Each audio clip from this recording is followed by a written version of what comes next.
The news of the day, Ian, is Nintendo Switch. The Switch, yes. They revealed the Switch. Now, in the last podcast or so, we talked about what would be the launch titles coming up. And if you go back and watch that podcast, not that Pat is a psychic, but I said they got to release the reveal of this within like a few weeks from now. They just have to because they're running dangerously close. I seem to remember me saying that it was causing them damage and you being well, no, like, well, you still not causing damage, but I said they're definitely going to have a release. I'm not some prognificator, is that a word? Prognosticator and pontificator. I'm correcting myself. I write stuff. You have a pulpit? I have a pulpit? You have a pulpit. Just another P word? Yep, yeah. Okay, anyway. You preach from a pulpit. I don't know what we're doing right now. But the whole point is this, they had to announce it, and they announced it out of nowhere. Yes. Like an RKO on the internet, with a 3.5 I minute... prefer Diamond Cutter. Diamond Cutter? Ace Crusher? Yeah. He's throwing up the Diamond Cutter sign for those wrestling fans. So, a 3.5 minute release trailer that we can talk all about, I want to get into that, revealing a few things, that most of which we knew from rumor and all fully drawn, supposedly leaked pictures from like Foxconn in China. People, I want to let you know something. It's a portable and a console. That was the bomb the they dropped. Well, the one thing is that they're going for like gunmetal gray instead of a white or black, which is I think is sleek. We'll get into that. I think it looks cheap. But yes, this is going to be a hybrid console, but not really. But mainly, it's a handheld that just docks to your TV to go on your to watch your television. It's basically an inverted Wii U. Is what we're basically looking at. Okay, yeah, fair enough. Fair enough. So, what did we learn? We learned that the cute little Joy-Con controllers Looks like a dog with wonky eyes. So you can slide them onto the tablet and use it like a handheld, like a 3DS, basically, or like a PSP. Those used to exist. Right. But then you can also just take the tablet, and it has this little. Some phones even have them, the little little kickstand thing, and you can watch it and then use the little. Use the other one. Use the other one. You can just use them totally independently, almost like having a Wii screen. nunchuck and having the wand, right? The remote and the nunchuck. Wiimote, nunchuck, whatever. The whole point is that you have a little more freedom with that, which is interesting. What's also interesting, though, they actually revealed also, though, I guess the Switch Pro controller is what it looked like. Right. At the same time, which will be your standard at this point, crosshair, two analogs. Xbox controller. The Xbox controller, yes, the standard Xbox controller from the past 10 or 12 years.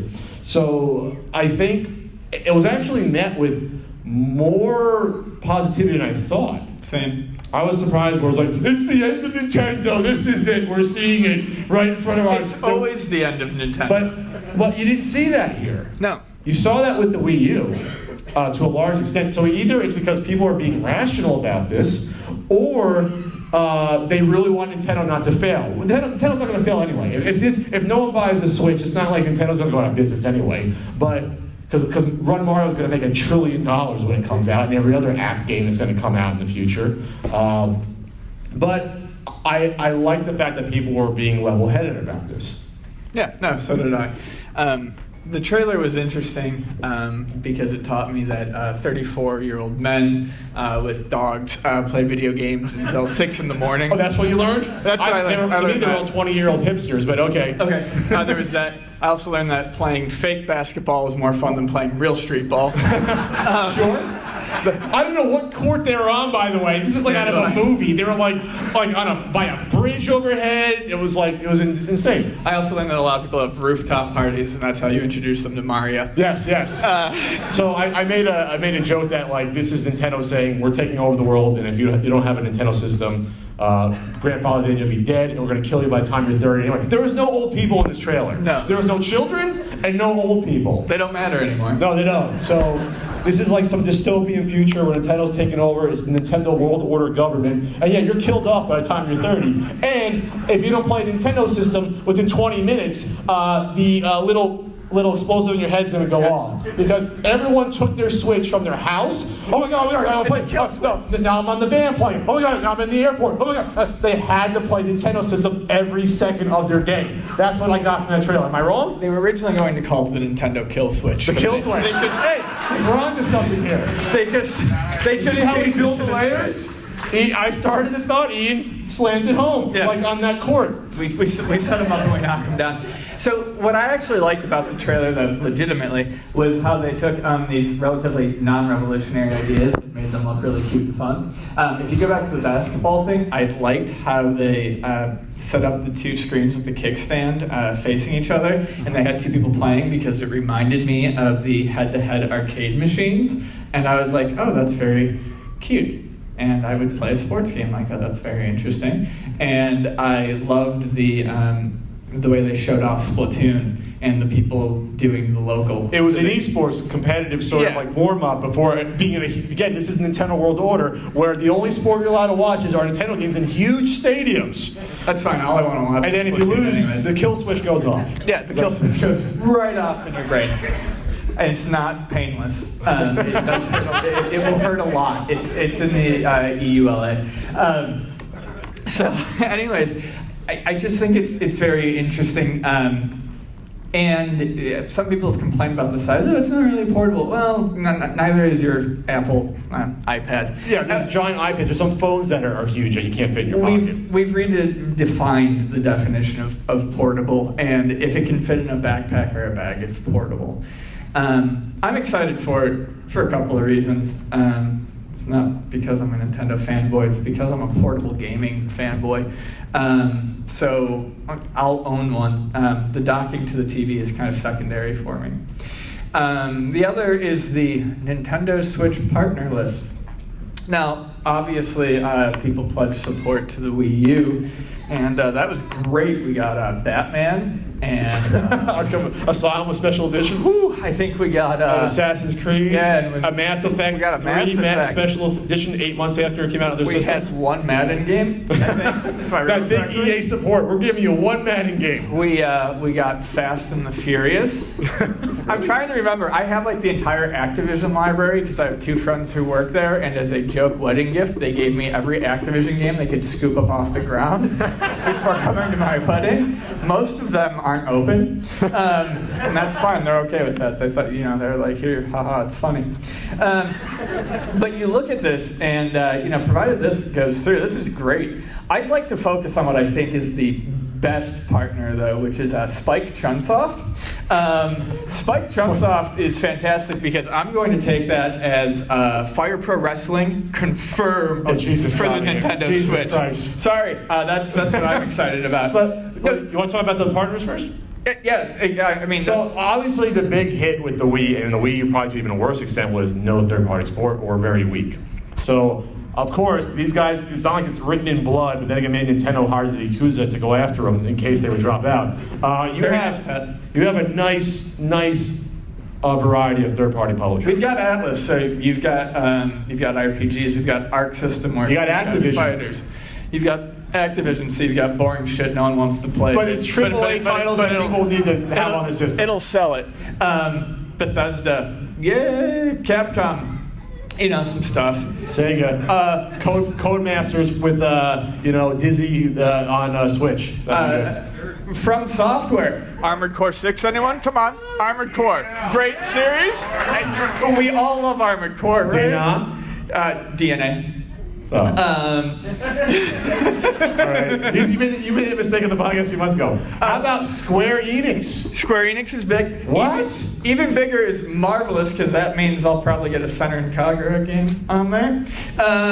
Telltale is big. Platinum. EA, hopefully more than one game. Who keeps dropping the ball on things lately, but hey, they could turn it around. Epic Games. Epic Games? Yeah, they're listed. All right, so we're going to get Jazz the Jackrabbit Part 3. Is that too deep of a cut? Unreal Tournament, Switch Edition. Do they involve with Gears of War at all at this point? I don't fucking know. Okay. Take-Two Interactive. Konami, we're going to get a lot of pachinko. We're going to get Metal Gear Solid Zombie Edition. Yeah, it's going to be good. Ubisoft coming back in. Once again, Spike Chunsoft.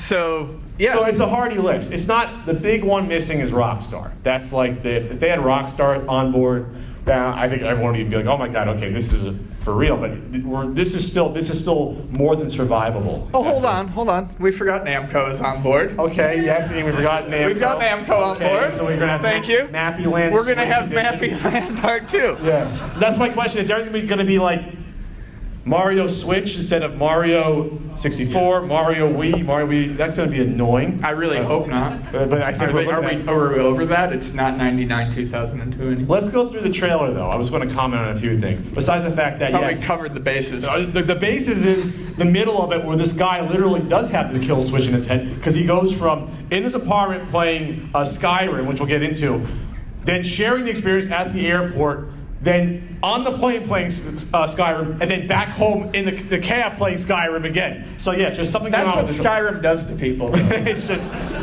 I taught my father how to play Skyrim. In 3 months, he logged 343 hours. Him and my mom are still married. It's impressive. but you have a Mario Kart game, which looks like just to be probably just a remastered Mario Kart 8. You have obviously the new Zelda game, which is going to be a launch title. That's confirmed. And then you have a Mario platformer, Ian, that looks suspiciously like a follow-up to Mario 64. Mm-hmm. There's only about 8 seconds of it, but could that be the secret game that was revealed to me before that is a platformer? I don't know. Are they eating watercress sandwiches on the rooftop? I don't know. Again, everyone's like between 21 and 27 years old. They're all like upper middle class. Very nicely dressed. So why do you think Nintendo decided we don't want to market towards kids anymore? Because kids don't have money in their fucking pockets. Well, their parents do. Yeah, but The Wii. I have this conversation at the store all the time. Video games aren't marketed towards kids anymore. They haven't been marketed towards kids for at least a decade. They're marketed to a 25 to 45-year-old demographic. Nintendo's... Is this like what am I trying to their say? form of the Sega Genesis? Like this is for teens and adults? The benefit of Nintendo is if you have a family and you buy a Nintendo, it's easy to find games that your kids can play. But it's not how they market it anymore. They figure they have the kids in the bag, basically. Not literally in the bag, but the kids will want this for Mario Just games. bagging kids. Just slam them against trees, like the Friday the 13th with a sleeping bag. What? Speaking of Friday the 13th, push back till next year. That's a whole other conversation. So the other thing that's interesting about this is that the stock price fell 6% about after the announcement. Despite the enthusiasm. So remember, stock prices are all, it's the confidence of the people owning the stock. That's basically the confidence in the company. I'm not sure why you wouldn't have confidence in this. Because it's not like Wii U's are flying off the shelf and 3DS sales have slowed to a crawl because the system's been out for, 5-6 years at this point. I think it's even longer. So this is a follow-up to, for the first time really ever, it's a follow-up to a handheld console and as well as a traditional TV console. Right. Even though that's what Nintendo's saying, it's like, oh well, it's going to be a handheld. It's not going to replace the Wii U. Okay. Someone joked on Twitter because we talked about it. It's the third pillar. They're going to continue to support the 3DS and the Wii U, but the Switch is going to run concurrently with it. Sure. So I surmise Like the just that all the people that had the 3DS will probably buy this for the most part. Guilty. And then some of the people that bought the Wii U and not the 3DS, which there aren't many. If you bought the 3DS, you pretty much bought the Wii U, but not vice versa. So we're looking at sales probably above the Wii U, I can confidently say, but maybe below the 3DS as a safe bet. And even that'll be a success though. Even if it's somewhere in the middle, you'll like triple the amount of Wii U sold from the Wii U to this. Yeah. So in terms of that, you're successful, but I think the ceiling's going to be higher. I think a couple things are important to consider that will really affect it. If this is to be taken seriously as a portable follow-up, battery life has to be a concern. Sure. I think they've got to really shoot for at least 4.5 to 5 hours on it. It's using a version of the NVIDIA Tegra chip. Custom chip. So I don't know. Who knows if they figure some magic out there that powerful, but can also. It's got to be 4.5 to 5 hours. 3-hour battery life isn't going to cut it. Also, the backwards compatibility already seems like it's being botched. They've already said that no physical. Well, of course, there can't be physical backwards compatibility with Wii U games. There's no disk drive. I'm kind of surprised there's no backwards compatibility with physical 3DS games, given that it's a cartridge slot, and they probably could have. Card. It looks like a big. Cartridges are back. No, they're not. It's a card. It looks like a big piece of card. chewing gum. It's basically going from like the standard flash media to like compact flash. It looks like it's like a thicker card. So I'm surprised because they specified physical, which leads me to think that there might be some way to transfer digitally purchased 3DS or Wii U games over to this system. Obviously, there's not a ton of info out there, but then that leads me to wonder: is this a touchscreen? And if not, then how would the 3DS games work? Would you black bar them on the side? Would you divide it in half? How are you doing this? I would think for menu operation, it'd have to have a touchscreen. I think that would make sense. But it doesn't show anyone touching it.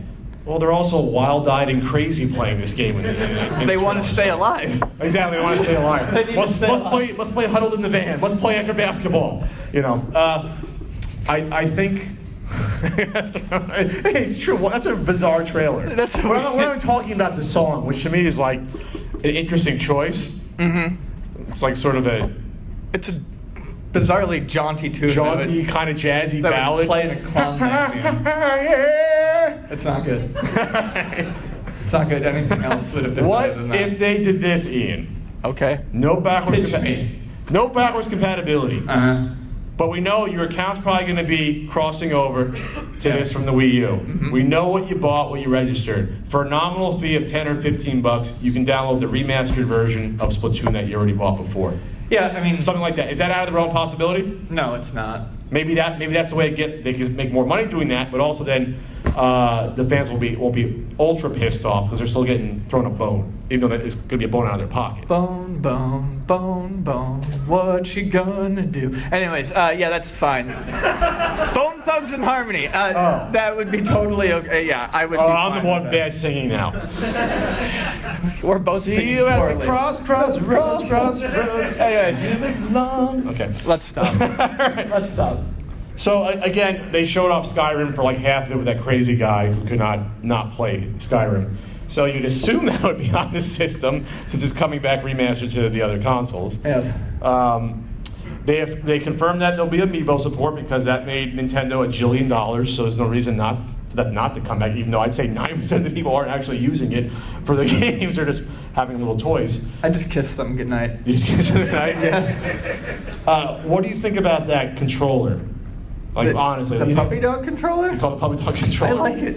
You like the color scheme, the dark and light gray? No, I think that looks cheap and shitty. But I like the actual shape of the do you controller. like the fact that they're focusing on local multiplayer? Though? Yes. Like that's huge. That's been lost the past like 15 years. You have to understand that the majority of the time when I play video games, it's on Sunday nights, and I have people over, and we all sit around and dick around and suck at video games, and it's a load of fun. And so the fact that they're focusing on local multiplayer is fantastic. Just this, like I said, the Splatoon part alone got me incredibly excited. And I want to see more of that. And it's weird, like I said, that I'm excited about it because they're making these aspects seem somewhat revolutionary when they're not exactly, because me and all my friends could have sat around with our 3DSs and played Smash. But you can do that on a TV, and not everyone owns a portable system. The fact that this is being pitched as a portable on a console means that I think there's a chance more people will own it. Well, some people are complaining that the analogs are at opposite ends, but that's because if you take out both, you can use both with two different players, and they have the same orientation. You have no D-pad, but 4 buttons, and 4 buttons on the other one with an analog on each. So they're actually reversed of each other. So those wieners can quit crying because the analogs aren't. Fuck, look at a 360 controller. They're not on the same sides there. But this is what I don't think I've seen anyone bring up yet. But I'm not saying I'll be a genius for predicting this. But Nintendo, please take my idea and run with it. What if they just sell like retro Joy-Cons? You slide them on, and all of a sudden, okay, there's your N64 setup. There's your GameCube setup. No, I think Nintendo plans on that. And I was joking with someone in the store the other day that I really want them to release a fishing game with a slide-on Sega Bass fishing style controller. Well, I actually saw a Kickstarter for a handheld PC trying to do something like that, where it wasn't slide on though. It was like just popping on the front face of it. But with this though, Nintendo can make their NES version of this, Super Nintendo or the retro one, sell it for $15 and they'll sell like 1 million of them. Yeah. It'll cost them like $1 to produce, you know? So in terms of business savvy, that's a first. No, I think it's Nintendo, they love gimmicks and gadgets. We'll definitely see modular type controllers. I think we'll see some specialty ones. And no, seriously, give me the fucking fishing controller because I will sit there and I will play Sega Bass Fishing all damn day. Bass Fishing Switch. That's what they call it. Remastered, Ian. Remastered. So not much else to say on this right now, except there's supposedly no more news until next year. Then they'll start probably the big marketing push. Cool. We'll just sit here and wait. But they had to put something out, and now people are excited, except for the people that own the stock. For some weird reason, I think this is not Nintendo shooting to the top, but I think this gets them back in the mix. And I think this is gonna, not that Sony and Microsoft can follow suit with something that's similar, because they're such more powerhouses of consoles that'll be hard to do what Nintendo's doing here. But I think this will be respectable. Can I get it in classic Nintendo Indigo though? That's what I want. Classic Nintendo Indigo? Yeah, there was a period where that was their color, man. For the GameCube? Game Boy Color, Game Boy Advance, GameCube. Oh, they loved that Indigo. They also put handles on their systems, which was insane, but... That was wonderful. Okay. All right, so this Switch doesn't have a handle, but it has a nice dock, which we don't have the specs on that yet, what that exactly allows. It's going to probably give it more power to go to the TV and Wi-Fi-ish or Bluetooth-ish. I don't know. All right. Is that it for this? Are you guys excited for this Switch, honestly? Who thinks this gimmicky trash? Honestly. I heard it. So, who here, honestly, by applause, who will buy this? Who here? Okay. Who here has a Wii U? Okay, so this is not the sample audience. This is not the sample audience. We're Nintendo fanboys. You're Nintendo fanboys. On to the Q&A.